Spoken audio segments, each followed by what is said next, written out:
প্রিয় ভাইরা, বর্তমান পৃথিবীর অবস্থা এতটাই ভয়াবহ যে একজন পরিপূর্ণ মুমিন, ইমানদার, তাকওয়াবান ব্যক্তি হিসাবে বেঁচে থাকাটা অনেক কঠিন। কেন জানেন? কারণ এই যে ফেসবুক স্ক্রল করলে, তারপর অন্যান্য যে সোশ্যাল সাইটগুলো আছে এগুলো স্ক্রল করলে ভালোটার পরিবর্তে মন্দটাই অনেক বেশি আসে।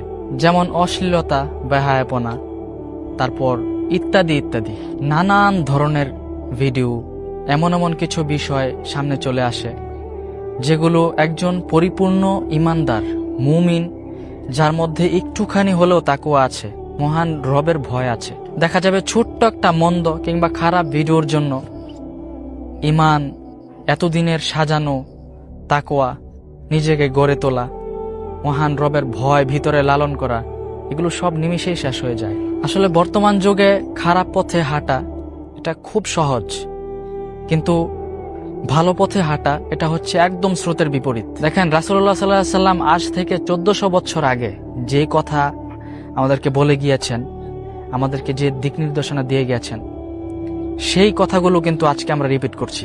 তোমার মধ্যে যদি লজ্জা শরম না থাকে তাহলে তুমি যা ইচ্ছা তাই করতে পারবে। বর্তমান যুগে আমাদেরকে খুব চিন্তা ফিকির করে চলা উচিত। আমরা যদি সঠিকভাবে চলতে না পারি, দিন শেষে তো আমাদের জন্য ভয়াবহ শাস্তি অপেক্ষা করছে। আল্লাহ আমাদেরকে সঠিকটাই বোঝার তৌফিক দান করুন। আমিন।